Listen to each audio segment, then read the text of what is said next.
C'est un grand plaisir d'être ici avec vous. It is a great pleasure to be here with your next Member of Parliament, Stella Ambler, ladies and gentlemen.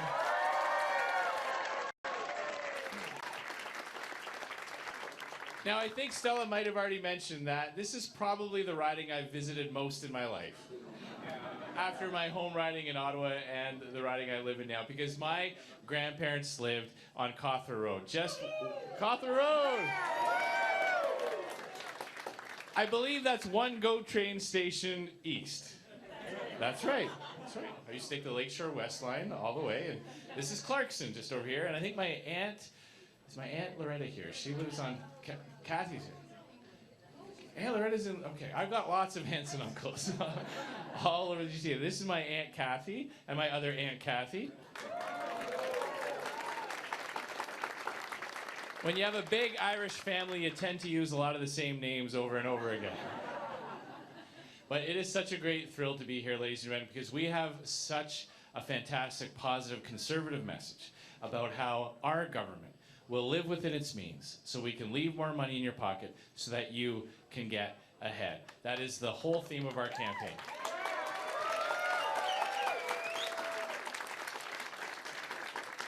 And everywhere I go across Canada, I meet so many people who come up to me and they say, Andrew, I'm so very sorry. And I always think to myself that that is a very Canadian way to introduce yourself. But every day I meet them, they come up and they say, I'm so sorry, I voted Liberal in 2015, but I am voting Conservative in 2019.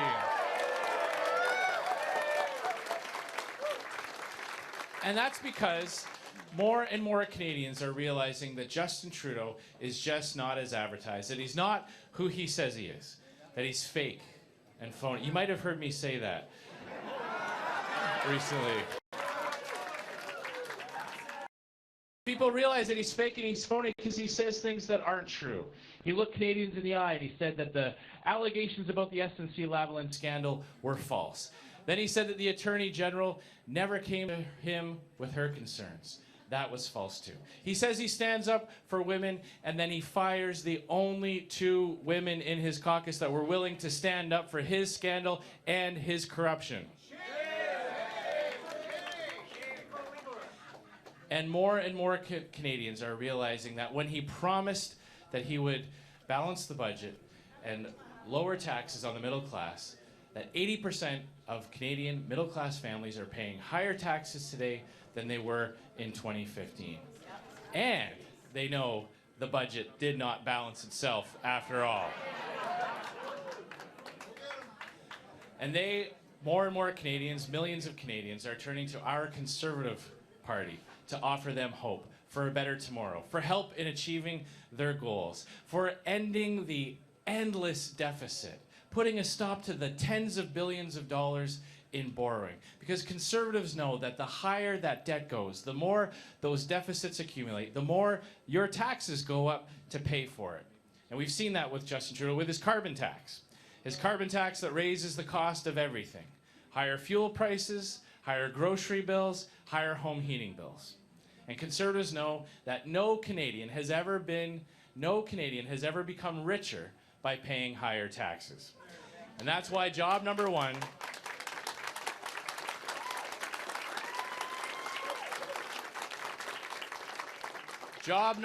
for a new Conservative government, the first piece of legislation that Stella is going to be voting on, will be called an act to repeal the carbon tax.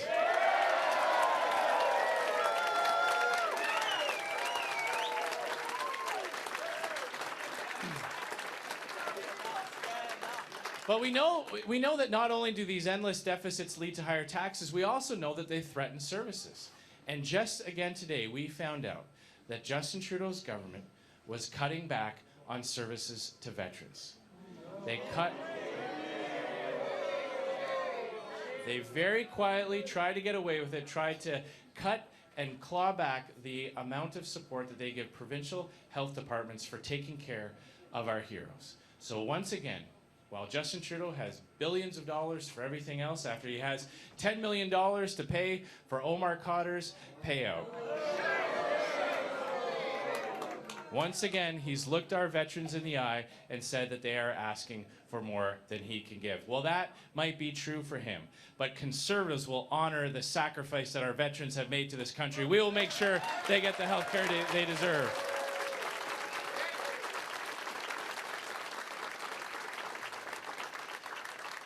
We are going to run a government that gets back to balanced budgets so that we can put more money in your pocket. We've already announced a lot of great initiatives on how we're going to do that. Our universal tax credit, our universal tax cut means that the average income earning couple will receive $850 back in their pocket each and every year. We're bringing back the kids' sports and activities tax credit to help parents raise their kids.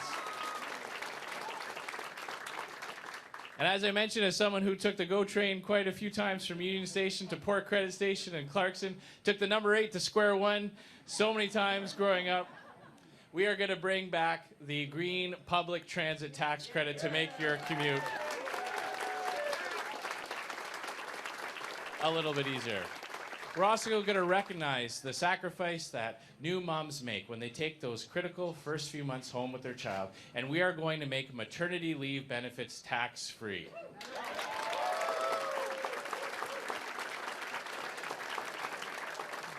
Now, a lot of people rightly say, where is that money going to come from? That's a very important question. And I've told Canadians where we're going to get the savings so that we can put that money back in the pockets of hardworking Canadians. We are going to cut corporate welfare by $1.5 billion and cut foreign aid spending by 25% to bring that money back here at home. So that is a choice, ladies and gentlemen, between a high-carbon hypocrite who was up earlier today in Canada's north. And yes, he did fly both planes to talk about the environment. Like this, on so many other things, he's proven to be such a hypocrite. But he thinks it's okay because, you know, he bought carbon offsets. So that makes it okay. Makes it okay. And this speaks to the hypocrisy of Liberals on this, because millionaires and trust fund inheritors like Justin Trudeau will never have to change their lifestyle. They'll never have to go without. They'll never have to go with less, because they can afford to pay for their privilege. But hard-working Canadian families don't want to pay higher gas prices, don't want to pay higher home heating costs, and that's why we are going to lower taxes for them and cancel the carbon tax.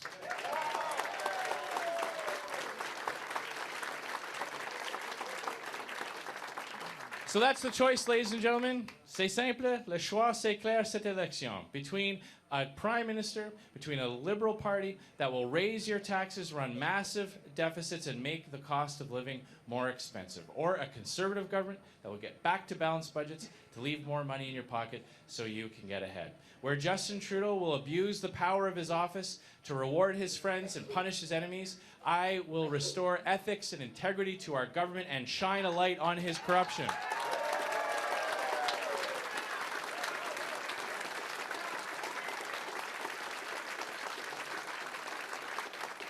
Where he will embarrass Canada on the world stage and get bullied and pushed around, I will stand up for Canadians and our interests on the world with professionalism, with strength and determination.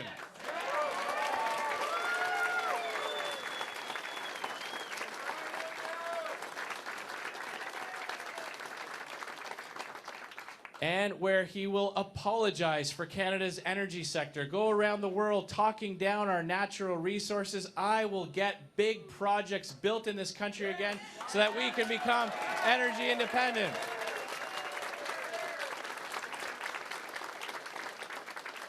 That is the choice this election, ladies and gentlemen, and I cannot wait for the day after the election on October 22nd, when hard-working members of Parliament like Stella and all the fantastic men and women from coast to coast come to Ottawa to start implementing this positive Conservative vision for Canadians to get ahead. Thank you very much, ladies and gentlemen. Let's get out there and finish this election strong. Thank you very much.